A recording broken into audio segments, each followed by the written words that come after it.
এলাম, বাজার থেকে ফুল সব নিয়ে এলাম। এবার হচ্ছে সমস্ত গঙ্গা জল ছিটিয়ে দিলাম মন্ত্র সহযোগে। তারপরে এবার হচ্ছে গোপাল, শ্রীকৃষ্ণ, রাধিকা সবাইকে হচ্ছে পঞ্চমৃত সহযোগে শঙ্খ দিয়ে হচ্ছে স্নান করানো হলো।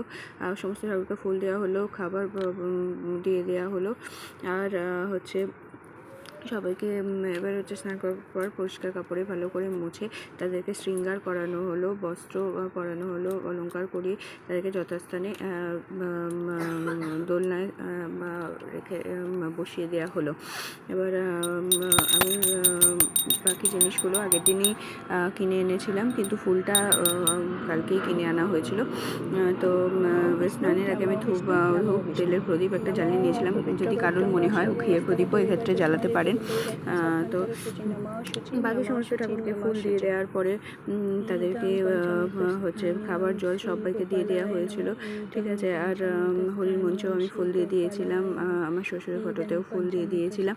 তো এগুলো সব হয়ে যাওয়ার পরে আমি সমস্ত খাবার, সকালে যা কিছু খাবার সব দিয়ে দিয়েছিলাম। এখানে নানাবিধ খাবার আছে, আপনারা যে কোনো যতটা পারবেন ততটাই করবেন। তো গোপালকে বলতে ভুলে গেছিলাম, গোপালকে স্নান করবার আগে একটু ফুল ছড়িয়ে দিয়েছিলাম, আর তুলসী পাতা হচ্ছে রেখে দিয়েছিলাম স্নানের পাত্রে। তো আমার তো একসঙ্গে সবাইকে স্নান করানো সম্ভব ছিল না বলে আলাদা আলাদা করে সবাইকে স্নান করেছি, সঙ্গে সবার স্নানের মন্ত্র পাঠও করে নিয়েছি। এবার ওদেরকে শৃঙ্গার করিয়ে দোলনায় বসাবার পর যতক্ষণ ফুল আর হচ্ছে তুলসী পত্র নিবেদন করেছি, মন্ত্র সহযোগে পুষ্পাঞ্জলিও দিয়েছি, মন্ত্র সহযোগে ফুল অর্পণ করেছি। তো অর্পণ করার পর এবার হচ্ছে যে সমস্ত খাবার দাবার সব কমপ্লিট দিয়ে দেওয়ার পর সমস্ত খাবারের মধ্যে অনেক কিছু ছিল। গোপালের হাতে একটা ক্যাডবেরিও দিয়ে দিয়েছিলাম, শিবলিঙ্গে জল অর্পণ করেছিলাম, ঘটিতে জল অর্পণ, শঙ্খগুলোতে জল অর্পণ করেছিলাম। আর সমস্ত ঠাকুরগুলো পরিষ্কার করে নিয়েছিলাম, এটাও ঠাকুর ঘরটা পরিষ্কার করে নিয়েছিলাম, ঠাকুরের সিংহাসন সমস্ত কিছু আগের থেকে পরিষ্কার করে রাখা ছিল। এবার হচ্ছে ধুনো জ্বালিয়ে দিয়েছিলাম, বাতি একটা করে দিয়ে আমি বাতিও জ্বালিয়ে দিয়েছিলাম, ধূপ ধুনো বাতি সব কিছুই দিয়েছিলাম, কর্পূর দিয়েও আরতি করেছিলাম, ঘণ্টা বাজিয়ে নিয়েছিলাম, শঙ্খ ঝাঁঝ সমস্ত কিছু বাজিয়ে নিয়েছিলাম। সব কিছু এদের সমস্ত কিছু নতুন মাথার মুকুটগুলো মা এনেছিল, আমি তাই পরিয়ে দিয়েছিলাম। আর হচ্ছে খাবারের মধ্যে গোপালের হাতে একটা ক্যাডবেরি দিয়ে দিয়েছিলাম। আর গোপালের এবার খাবার শ্রীকৃষ্ণ, গোপালের, রাধিকার সমস্ত খাবারগুলোর মধ্যে ক্যাডবেরি ছিল, নানারকম মিষ্টি ছিল, লস্যি ছিল, কোল্ড ড্রিঙ্কস ছিল, আরও নানা রকম আইটেম ছিল, অনেক কিছু, তালের বড়া ছিল, তালের পিঠে ছিল, তালের লুচি ছিল, তারপরে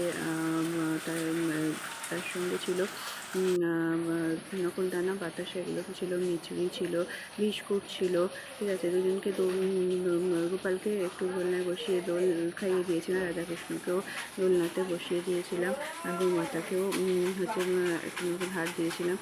তো সবাইকে বসিয়ে দোলনাতে দোল দিয়ে দিয়েছিলাম। হচ্ছে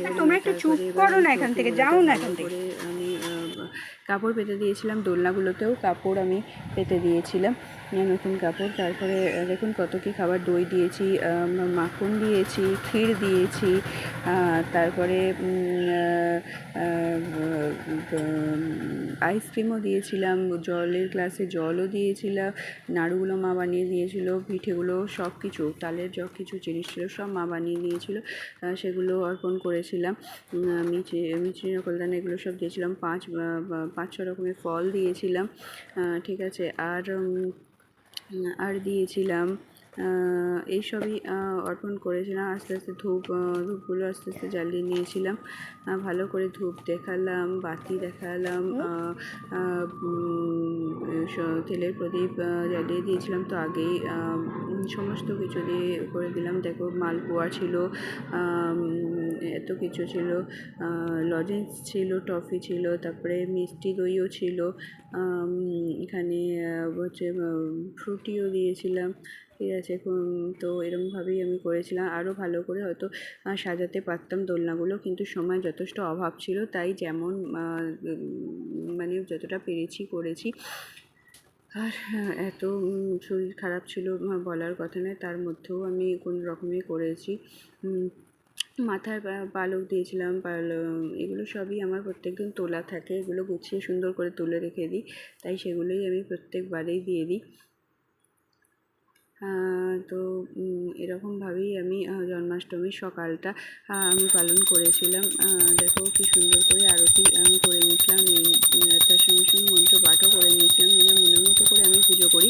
আমার বাড়িতে কোনো দিন আমি ঠাকুরমশাই এখনও পর্যন্ত ডাকিনি, কিন্তু নিজের মনের মতো করে যতটা মনে হয় যেরকমভাবে ফোন দেখে, তো আমি এগুলো করে নিয়েছিলাম।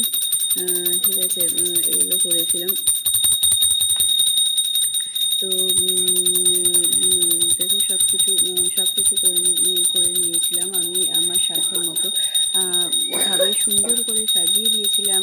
খাবারের পাশে আমি ফুলগুলো সুন্দর করে সাজিয়ে দিয়েছিলাম, খাবারের সুন্দর করে ফুলগুলো সাজিয়ে দিয়েছিলাম।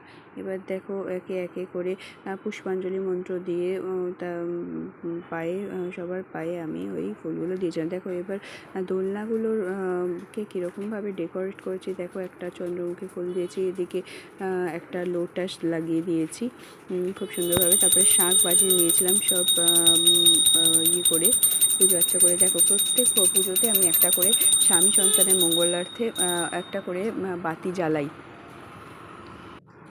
এইভাবে আমি নিজের মনের মতো করে খুব সুন্দরভাবে পুজো করেছি। তার মাঝে মাঝে বাড়ির সমস্ত কাজ করেছি। আগে থেকে মা হচ্ছে বিকালে খাবারের আনাজগুলো কেটে রেখে দিয়েছিল, আর হচ্ছে সবজি বাজারটাও করে এনেছিল বলে আমার অনেকটা হেল্প হয়েছে। আর ঘরদোর মোছা সব কিছু করে রেখেছিল। কদিন ধরে জামা কাপড়ও পাট করার টাইম পায়নি, তাও জামা কাপড়গুলো ভিজে জামা কাপড়গুলো শুকনো হয়েছে, ওগুলো তুলতে ভুলে গেছি, খাটেই পড়ে আছে বলে আমি দুঃখিত। তো আমার ছেলে ভিডিও করছিল, তাই খুব ভালোভাবে ভিডিওটা করতে পারেনি। আশা করি ভালো লাগবে। তো এইভাবে ধূপ ধুনো সব দিয়ে দেখো কি সুন্দরভাবে আমি পুজো করলাম। দেখো সবাইকে, সব ঠাকুরগুলোকে আমি যথাসাধ্যভাবে করে দিয়েছি। দেখো কি সুন্দরভাবে মুকুটগুলো পরতে রাধাকৃষ্ণকে কি সুন্দর লাগছে। দেখো আমার ছেলে দেখো বসে প্রণাম করছে, কি ভালো লাগছে। সহজেও প্রণাম করে না, ও প্রণাম করতে খুব লজ্জা পায়।